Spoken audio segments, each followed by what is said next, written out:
Welcome back to the Enlightened Misfits podcast. I am your host, Lauren. In today's episode, I have Angie. She is an inner glow coach and author. Welcome, Angie. I'm so happy to have you here with us this morning or this Hi. afternoon. Hi, Lauren. Thank you for having me. It's Of morning course. for me, afternoon for you. Yeah, I'm like, whatever time of day it is that you're listening to this.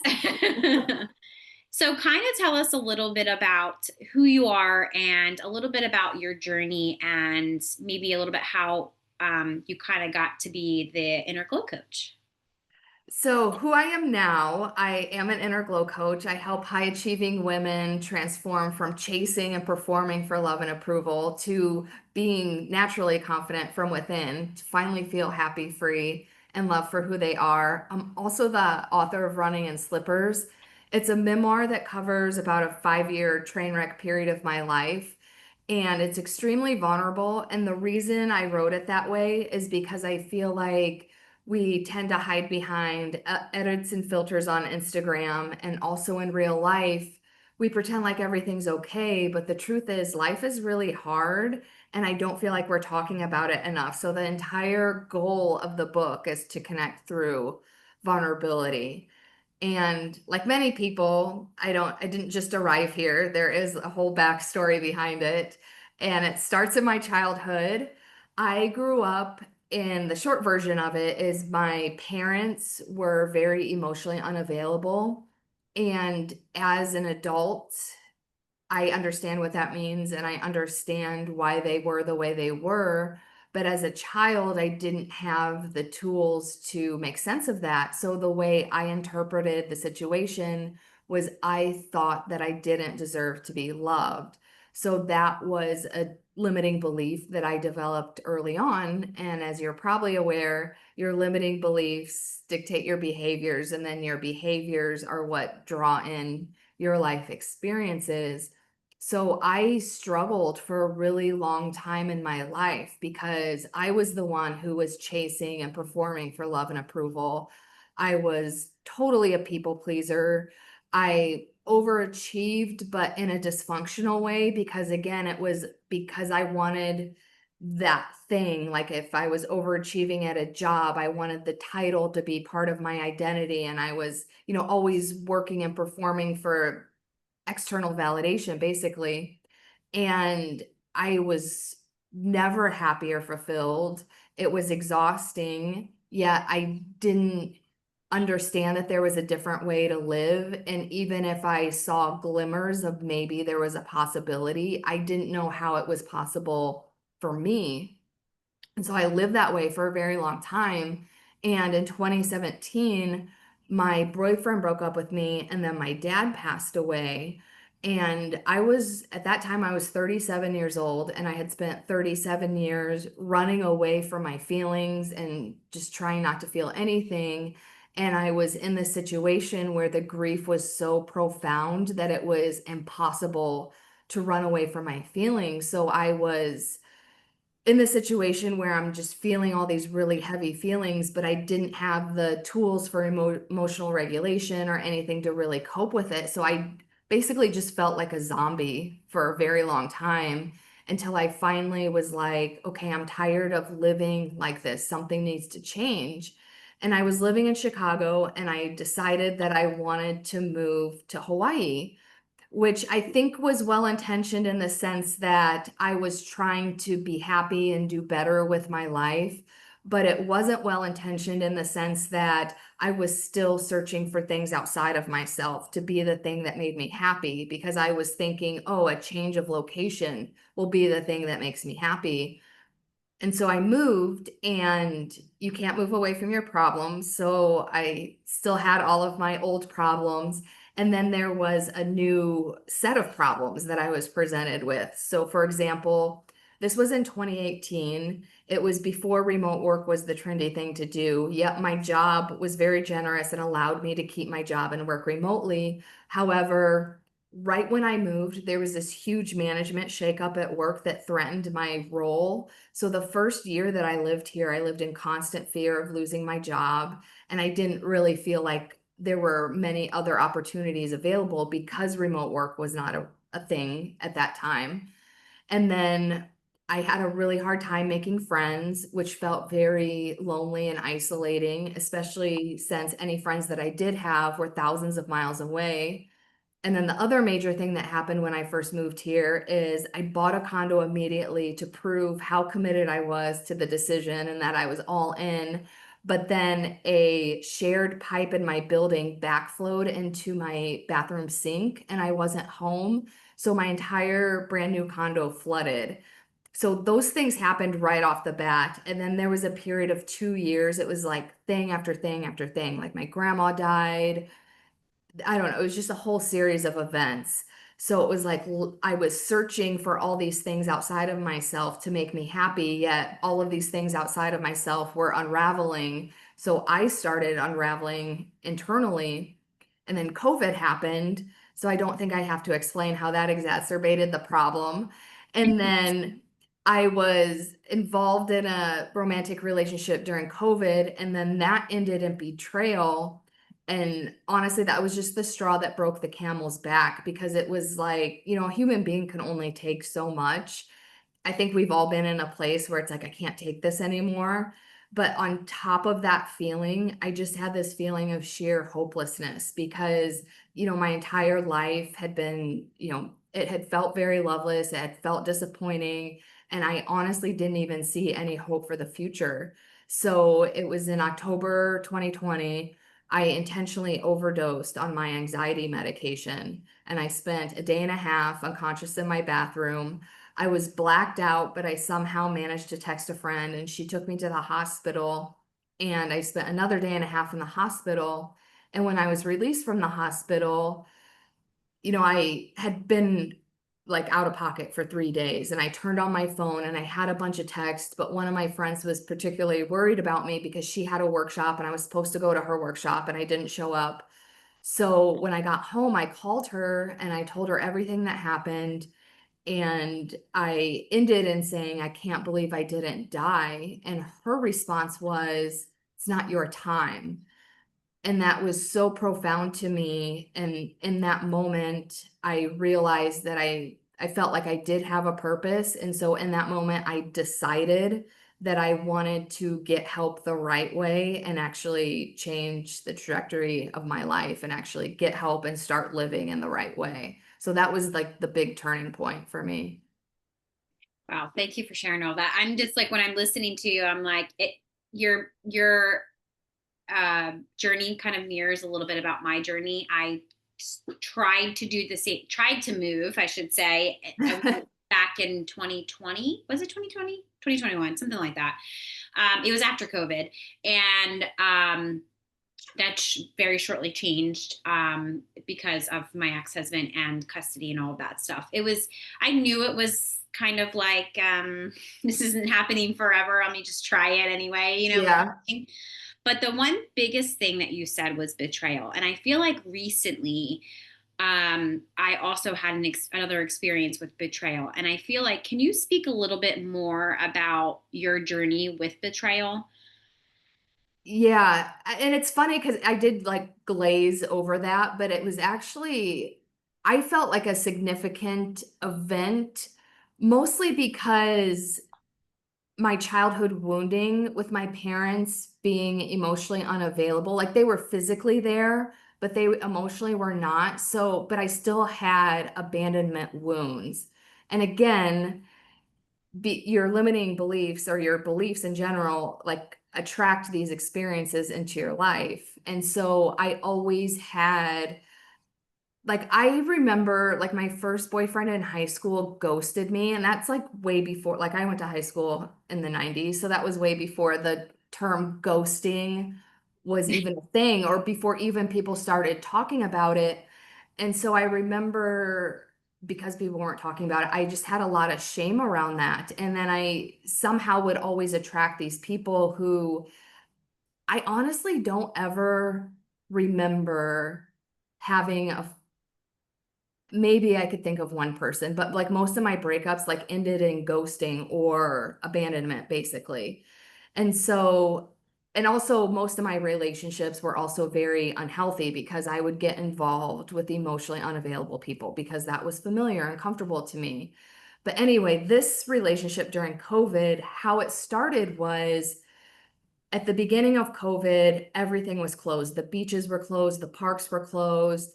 And I love being outside, which was one of the reasons why I moved here. So that was really devastating to me. However, the ocean was still open because the state doesn't have jurisdiction over the ocean. And so I had taken surf lessons the year before. So in my mind, I'm like, I just need to learn how to surf because if I can be in the ocean, then that's a way for me to be outside during COVID.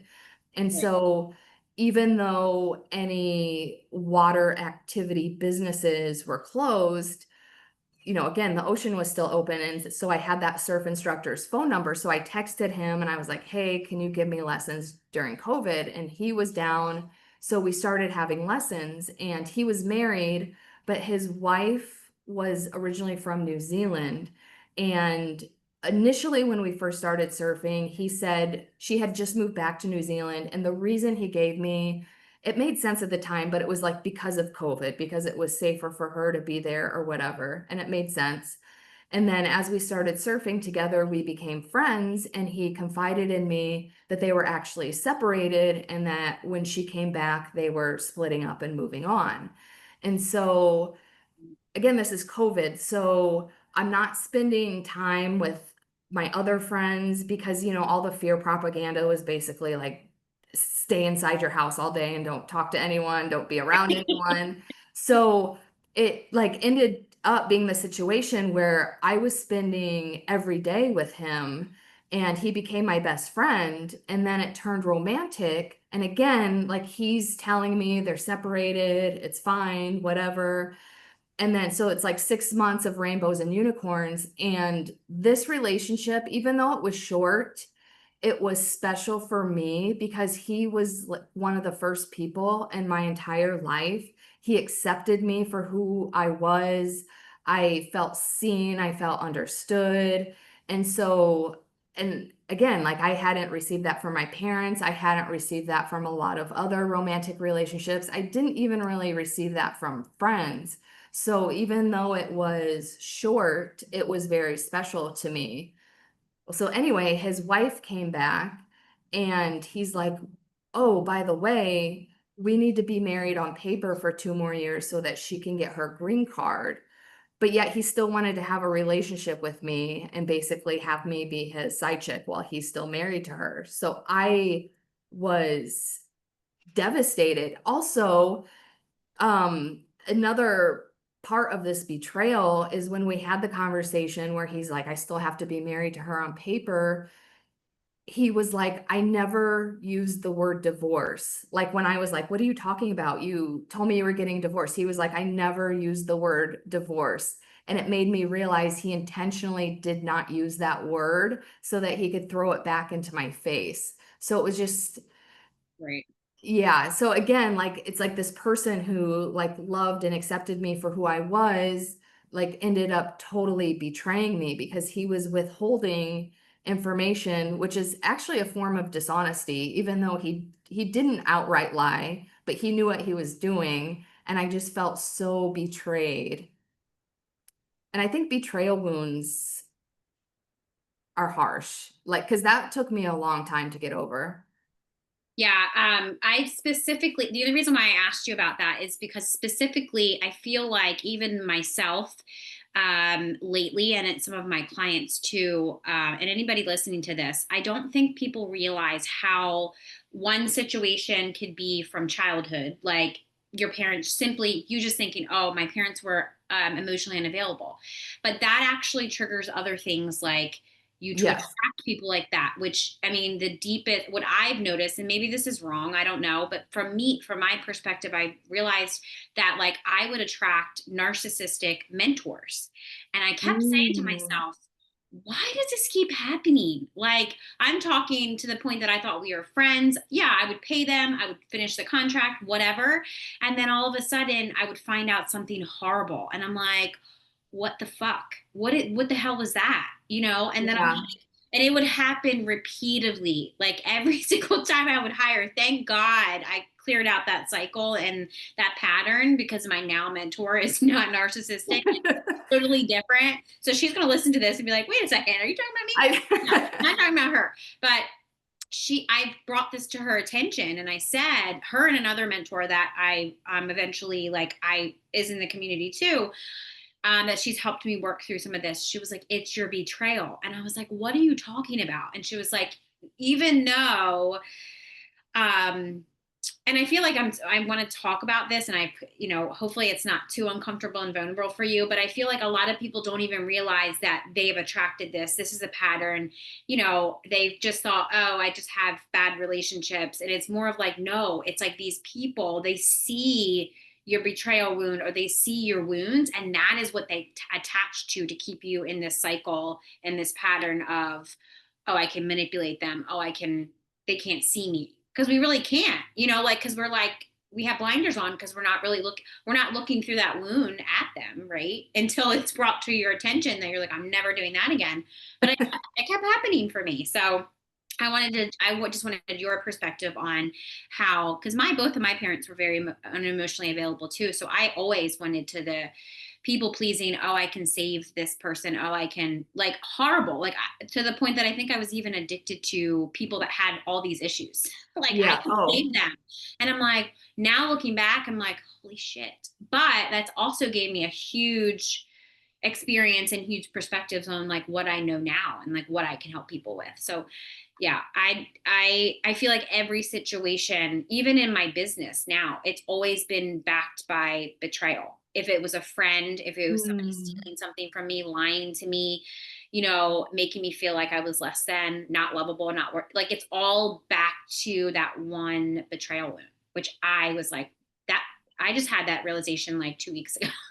So Oh, really? yeah, it was, I mean, I feel like I knew it was betrayal, but I'm like, that shit hurts. And I'm like, so I would heal it. Oh, yeah. Somebody would lie to me or not tell me the truth. And it's like, you didn't ask the right question. I'm like, you knew what I was asking. What do you mean the right question?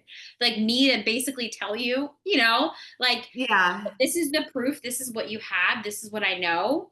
I want you to tell me the truth. Well, why? Because I already know, so yeah. I think this is an amazing topic because the hardest part of my healing journey was realizing how much of a role I played in the things that were happening to me. Because to your point, the reason why I was attracting these people was because of my wound. Because again, your beliefs dictate your behaviors, and your behaviors are attracting these people. Right. And when you heal, it's not to say that you never attract a narcissist or someone who's going to betray you, but you, first of all, you attract way less because you're Right. attracting healthier people. Right. But when you do encounter a stray, you're better able equipped to deal with it. Because I don't know about you, but I can spot the red flags earlier. Oh, And even if I do ignore the red flags, which in hindsight I could admit, I ignored them. I saw them and I ignored them. yeah. And I do get my feelings hurt or whatever, I can recover from it faster because I'm turning it into a learning experience, and I'm taking accountability for the role that I'm playing. Because ultimately you can't control anyone else. And Right. because, like, with the romantic betrayal that I told you about, I played victim for a long time because it's like he did this to me. But again, in hindsight, there were red flags because he never used the word divorce. And again, that was manipulative, but I do think I had a role to play in that. I could have been asking more questions, et cetera, et cetera. Like, I can't remember all the examples now, but I just remember when I truly reflected on my role in the situation, I did have to take accountability for things. And that's really hard because you don't want to face those parts of yourself, but it plays a huge role in your healing and what you're attracting going forward. Yeah, 100%. That's kind of why, and I feel like it's a big, and I'm sure it's a big thing for you too, but I think it's a big thing in how I help my own clients, and I'm sure you Yes. with you too, is because I was in victim mentality for a very, very, very, very long time.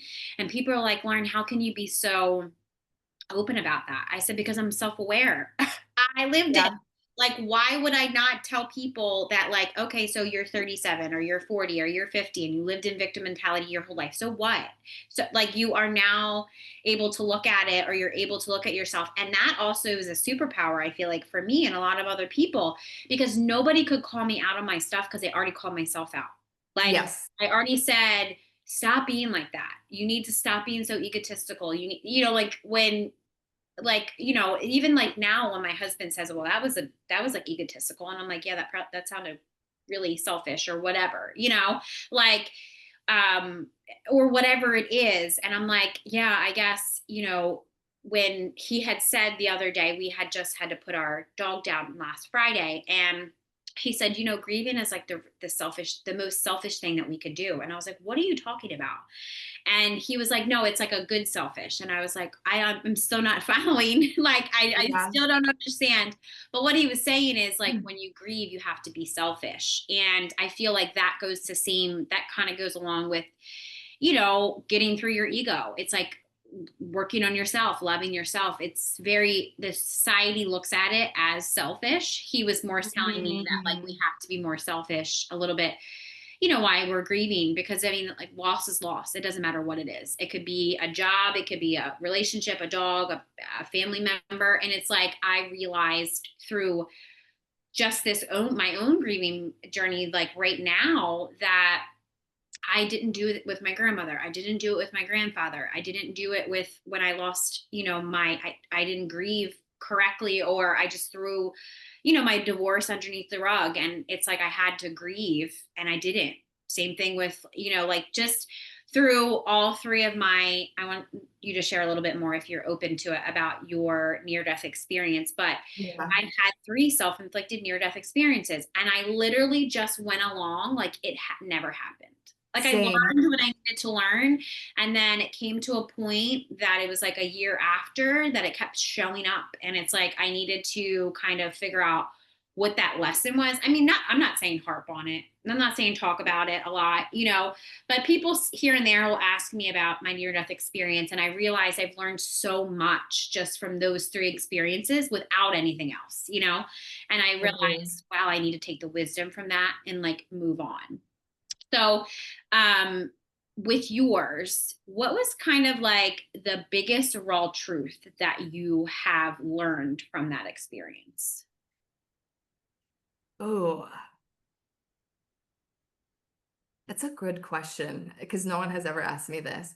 Well, I just remember I didn't have a near-death experience in the sense that, like, I was just blacked out. I didn't see the light. Okay, okay.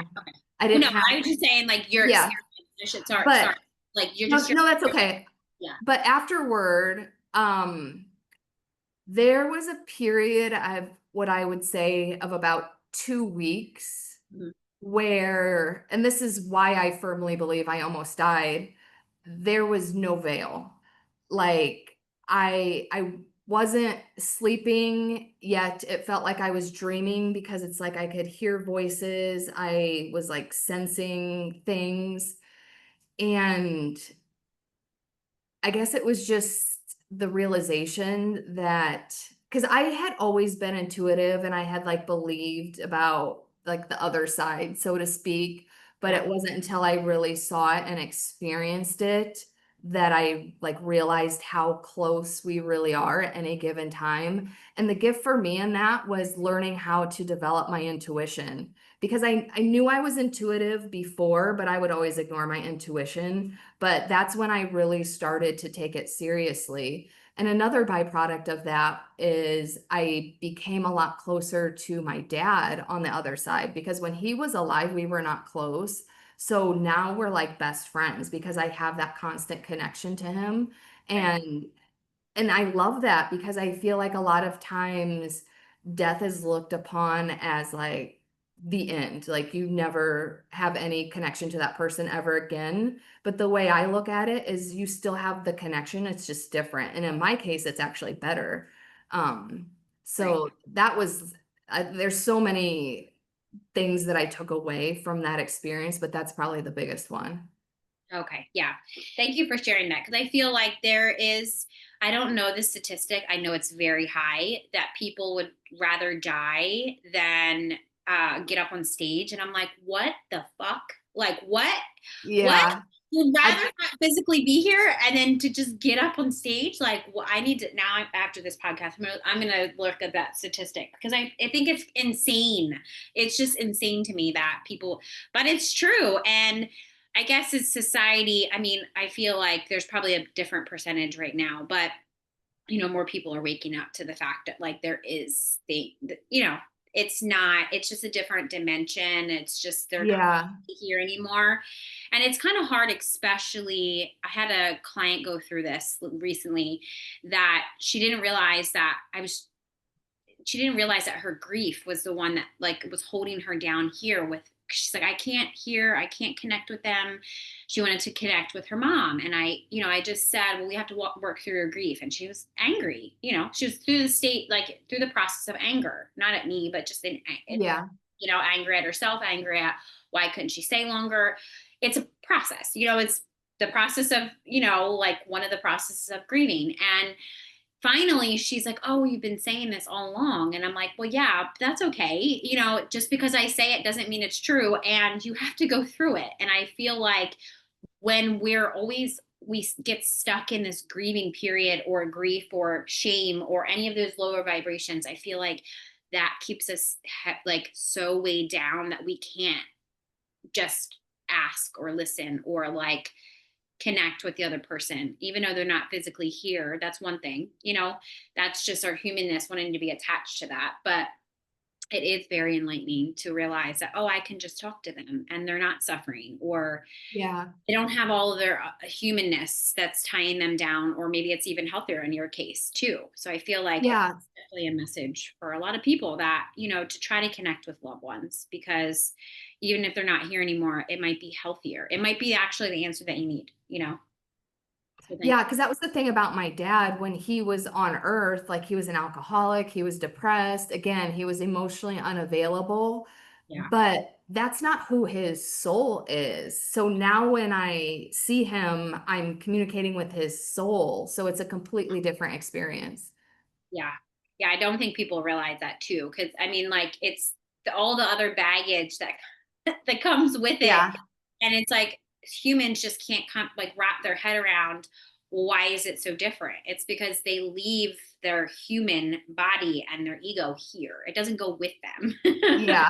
Their memory and experiences go, but, like, that's, and then that they come and reincarnate and stuff. And that's why I truly believe that, I'm actually going to talk to a pet psychic next week, but I truly believe that my husband's dog, I mean, my dog, I mean, like, it's my dog too, was reincarnated from my grandfather. Like, my grandfather reincarnated, and that's why I'm taking it. Mm. So, and it just happened. My mom even said, my mom thinks, I'm crazy, but she believes some things that I say. And especially because I say things, I channel things from my grandmother that she would say, that she knows I knew nothing about.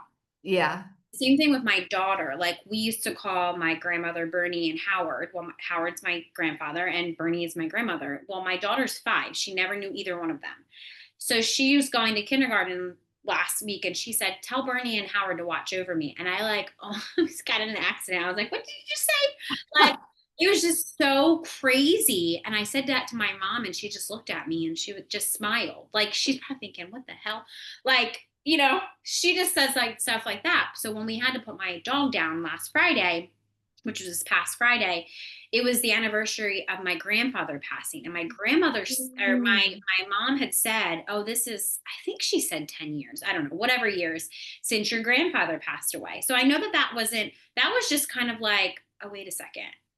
So then I was like, oh my God. So, like, I had to, now here's me, very curious. I needed to understand there was a connection there, because yes, it's a dog. Yes, it's a family member, but there is something bigger. There's the grief I felt and I still feel is, like, huge, to the point that it's Yeah. like I lost my grandfather again.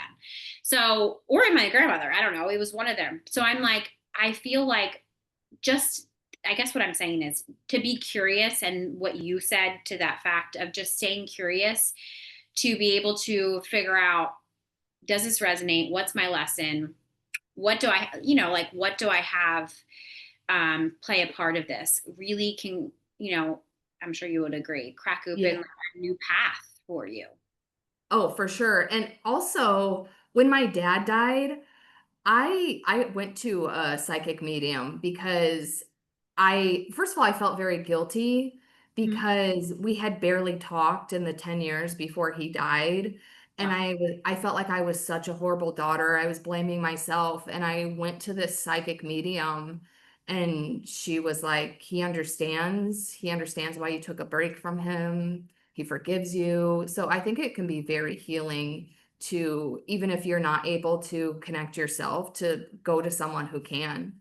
And yeah. at the time I felt like, because I feel like woo woo, because that was in 2017, and even though it's not that long ago, I felt like woo woo wasn't as open as it is now, and I felt so weird and creepy going to a psychic medium, but it was one of the best decisions I ever made because like the guilt was just dragging me down so much. Yeah, I always say, depending on who I'm talking to, because I'm a medium too, but depending on who I'm talking to, and I don't classify myself as like a psychic medium, I'll just say intuitive because when people hear psychic, they're like, "Oh, you're crazy. You talk to dead Or it's people." I'm like like, sounds like snake oil salesman type, you know? yeah. So it's like I'm intuitive. Like I was born with my gifts, which all of us are, but people are, I've tapped into my gifts ever since I was born, and pushed them down where I needed to and hide myself when I needed to, like that type of thing. You just to kind of survive, being in survival mode, I should say. But yeah, that's and but for even me saying that, it's not easy for me to always if I'm so close to the situation, and like it, my ego likes to step in the way, like, oh, that's not. Yeah. I'm like, yes, it is. It's like I intuitively know there's some type of connection. I just don't want to be the one to kind of clarify that. So it's like I'm like I love working with other people because it's like, Yeah. of course I know a lot and I'm very, with those boundaries. Nobody's telling me nothing I don't already know, but they're going to give me they're going to actually speak to them. And I feel like I can kind of talk to him right now, but there's just so much grief still in the way that it's like, do I feel him? Is this, there's just different signs that I'm very specific about. If you're here, show me this or whatever. Like my door, like my camera goes off in the living room. Well, like nobody's there. So it's like, Yeah. I know that that would be the sign because I would be on a podcast and I would hear my phone vibrate. I'm like, oh God, here he comes. So he's getting ready to come and show his face on the camera, like, Yeah. or to bug me or to drink water in the middle of the episode. That I'm like, why do you have to eat and drink right now? Really? Stuff like that. So it's like, there's always like those signs. So thank you for being vulnerable and sharing about your dad. Cause I feel like now that you can just instantly connect with him, I feel like that um, really has probably helped a lot in your healing, like more than, kind of holding on to that grief. Yeah, and I was just having a conversation a few months ago with someone about this because it has been very healing, mostly because he didn't show up for me when he was a human, and he shows up for me now more than ever. So that has been very healing. But I was telling a friend this, and he was like, well, and I had never thought of it this way. He was like, well, it's probably also very healing for your dad because you're giving him the opportunity to be able to show up for you.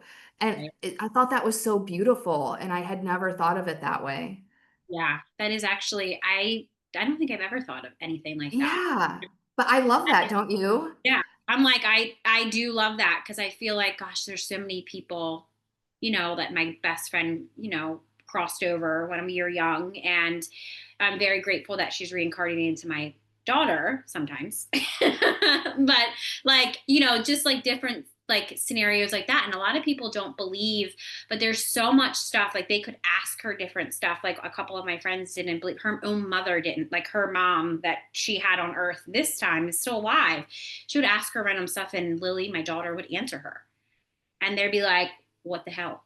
What the hell was that? How does she know? I was like, she doesn't know anything about her. It's her soul answering. Her soul, Mhm. she is her, Still, like, I get goosebumps, like, sometimes. Just, like, different. I always forget, and I kind of a little bit talked to Lily about, my best friend Jess, but she'll just remember different stuff, and different marks on her body were the same as hers. There's Mm. just so much it's crazy to me that when people are like, I don't believe in reincarnation, I'm like, what the hell? What is wrong with you? But it's just a belief, like until they physically, it's that physical proof. Until they have that physical proof, it's like, it's definitely hard to believe. Yeah, and I feel like whether you believe in reincarnation or not, intuition is at least real. Right. And I don't know about you, because I used to feel weird about saying this or even talking about it with clients or anyone who's asking about my coaching, but in building and developing intuition is part of my coaching program because, like to your point, I think children are born with it and they still are utilizing it. But then, as you go on in life, people say you're too sensitive or you're crazy or, society dims your light and you stop using it. Like, for instance, me, I ignored mine for a long time, even though I was still getting the hits. It's like, I didn't really know how to use it. I didn't know if I believed in it.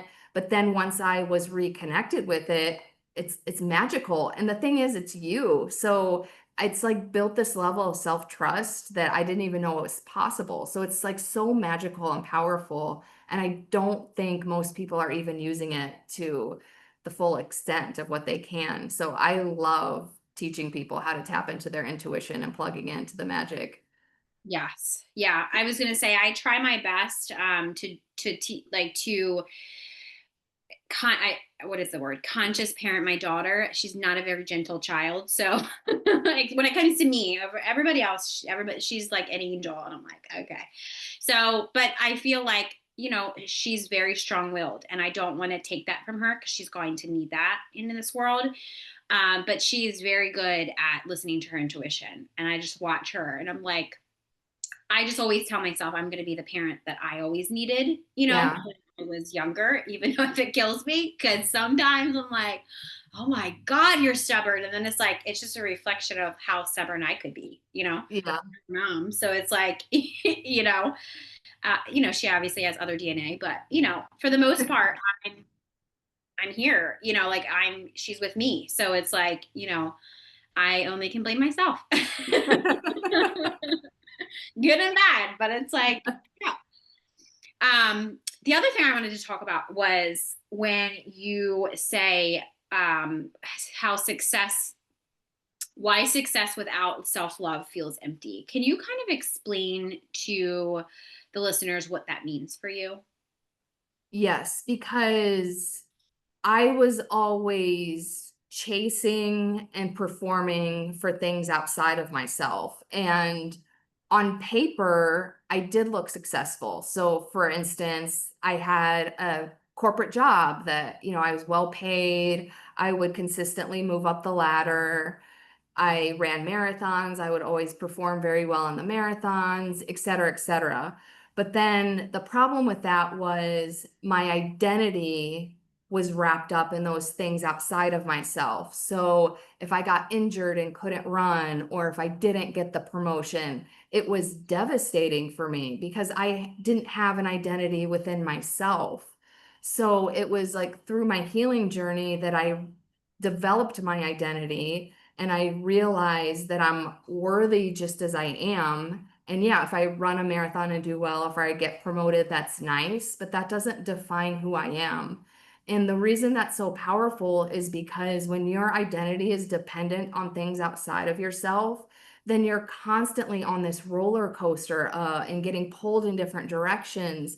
Whereas when it's within you, like nothing can change that or move that. Like, yeah, if like someone says something, like if someone told me I was ugly or they didn't like my outfit, yeah, I'm a human, so that would probably hurt my feelings Right. for a few minutes, but I can quickly get over that because I don't believe that about myself. So it's just this whole, in my opinion, like the traditional definition of confidence is that like how other people view you, but my definition it's like how you feel about yourself, because when you have that unshakable confidence within you, you actually feel happy and fulfilled despite anything that's going on around you. And that is such a powerful place to be. Yeah. And especially with high achieving spiritual women too, especially if they come from corporate, I feel Yes. like everything, even I've only worked with a couple of them, like a couple of my clients that have worked in the big corporate world, but I feel like everything for them is around their career and what looks good on paper. And I'm just like, wow, like that has to do something with what you just explained, because that feeling of unworthy, if you don't have that, if you're not that top person, if feeling like you're not ever going to be good enough, and that's always external, right? So Yes. And in all fairness, corporate America grooms people to be that way. yeah, And so it's like when you're in it, it's really hard to get out. Because I didn't truly get out until I quit corporate America. And I'm not saying that's the only way to get out of it, but it's really hard when you're in it because that is the system.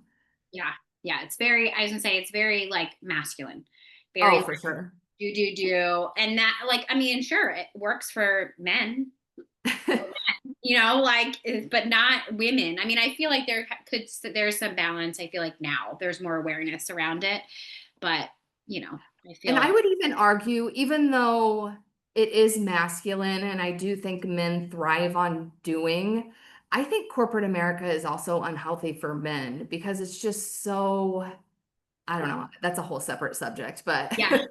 but Yeah, yeah, like it just took me a long time to realize I'm worthy. I can just be and I'm worthy. I don't have to do things or be things or perform for things. And also, like I think I mentioned this earlier, like when you live that way and performing or striving for things outside of yourself, it's so exhausting and it just feels so free to be you. yes. Yeah, or like, money too. Like if you don't make this money, or you do this, or you make this, or whatever, like I see it in like my husband sometimes. And I know it's part of his conditioning about, I have to make more money, I have to work. And I'm just like, hear me. I'm like so into human design. And I'm like, you do know you resting is a strategy. And he's looking at me like, you are crazy. But it's true. The more that he takes care of himself, and the more, yeah, sure. Like he is the provider. He is the one that works outside the home. Like, he is the one that, provides and pays for most of the bills. Not saying that I don't either, but, so that stress is always on him, Yeah. but him just being a male in society too, like being the provider, all of that stuff. It's like, I feel like that, like you said, it will be a whole different conversation. But I feel like, that resting and taking care of yourself is also a strategy, you know? Yeah, and I think men are probably worse than women in that aspect, mostly because to your point, I think it is more balanced now because you do have like the overachieving women, but they are getting more messages about resting and being in their feminine energy. Whereas I don't think men are getting the message. Like you don't have to like be killing yourself and overdoing it and overachieving all the time. And I think men also struggle a lot with their mental health for that reason. Yeah. Yeah, 100%. I feel like there's been a big shift, and I feel like a lot of men are speaking out about it. Yeah, A lot. And here's the thing too, and I'm not just saying all men are like this or all women are like this. There's women that are narcissistic, and they treat men the same way men treat women, like, or yeah. I was treated or whatever, vice versa, because they were raised in a different whatever, maybe their dad, mom, whatever is that person. So it's like, it's not all like this, pointing the fingers at everybody else, but I feel like it goes both ways. But I feel like it is starting to balance out. Like I kind of see like more men speaking out about that stuff. And I do too, which is great. Because again, like, and this is why I like to have vulnerable conversations because I think a lot of people, whether they're male or female, struggle with mental health issues, but we're not talking about it. So it's like, let's yeah, just talk about it because I know other people are struggling. So yeah. I don't think there's any shame or anything to hide about it. Yeah, I do know that on this podcast we do talk about a lot of there's an avid listener. She said she messaged me every once in a while and she was on the podcast. She was like, Lauren, every single week there's always a good conversation. And I was like, well, this is my thing. Like I want to have conversations that people are not talking about. And she's like, you never talk about the same thing either. And I'm like, I don't want to talk about what everybody's Yeah. talking about. You know why I named it the Enlightened Misfits? Because the people that are on here do not fit in and they don't want to fit in. So Yeah, it's funny because some podcasts, like I can just tell by the names, like whether I'm drawn to it or not. And like even just the name drew me to yours before I even read the description because of the word misfit, because that's how I consider myself. Like I don't fit in anywhere, I don't feel like. yeah. Yeah, the only part that people say it's like I fit in here, and I'm like, yeah, because I mean, it's we just talk about authentic stuff that needs to be talked about, and like Yeah. not being talked about, or it's like I mean, or the things I do talk about on social media, it's like TikTok wants to just like not push my videos out. I'm like, okay. If I say trigger words about different stuff, and I'm like, well, I don't Yeah. have to talk about it on my podcast because you can't flag me from there. Yeah. I know. But yeah. So before we wrap up here, where is there anything that you are supporting people with or are launching right now that people can get in your world and kind of get a little bit taste of more of your coaching or connect more with you? Yes, so I am having a masterclass on September 20th. This will be airing after then. The recording will be available, but basically, the masterclass is called Unshakable You. We're going to be talking about three keys to internal confidence that nobody can take away from you. There's obviously more than three, but we're going to be touching on three things that you can easily integrate into your everyday life. Because I don't know about you, but a frustrating part of my healing journey is that some things felt like, first of all, it felt like I was just talking about them and not actually implementing. And also, like for the things that needed to be implemented, it felt like a hassle because it's just like one more thing to add to my to-do list. But we're going to be talking about how to easily integrate these things into your life so that it's you're putting it into practice. It's not just talking about it, but also it doesn't feel like anything extra. It's just part of who you are becoming. So I have that coming up, but I also offer free, I call them glow up sessions. I offer a free 1 hour call for new clients. So we can talk about whatever you're struggling with. We can work through it as much as we can in the hour that we have. And then we can talk about options going forward because my program is not for everybody. It's called Shine from the Inside. Basically, the concept is we're all born with this light inside of us, and it slowly gets dimmed as we go through life. And the whole concept is just rekindling that light and coming back to yourself because I feel like the messaging around a lot of self-help is you have to fix yourself or change something. But I teach women how to just remember who you were before the world told you who to be. It's not about fixing yourself. And again, that makes it easier to integrate and be instead of like just adding something to your to-do list. So, but if my program is not a good fit for you, I know other coaches, I have other resources. The whole goal of the call is to get you help. So I also, if you missed the masterclass replay, I also offer a free glow up session call. Oh, I love that. That's very generous, an hour. That is very Yeah. generous. And you usually can, depending on how open people are and how much work they've already done, we actually can accomplish a lot in an hour. Yeah, 100%. You 100% can. Yeah. So I'll make sure all of those links are in the description box. If you're watching this on YouTube, make sure you check out that. Even if she has, by the time that we launch this episode, I can always have that link to wherever the masterclass is too, as well. It would be on my website if Okay. so. I'll make sure that I have your website in the description box as well. Okay. Yeah. And where can people connect with you? Where do you usually hang out? I'm mostly on Instagram. My handle is Angie Hawkins 808. And then also my website is runninginslippers.com. So you can find information also about my book, but there's way more information about my coaching program on there as well. Okay, awesome. Thank you so much. So, is there one last like nugget of wisdom or advice that you can leave with the listeners today if they're struggling with confidence, or maybe they just don't know where to go, or maybe they just feel like I'm done, I can't do this anymore? My one piece of advice, or what I would like to share, is that you are worthy, because I feel like when I was struggling in life, I didn't even feel like I was worthy of investing myself. Like, so for example, I didn't invest in myself and hire a coach until I hit rock bottom.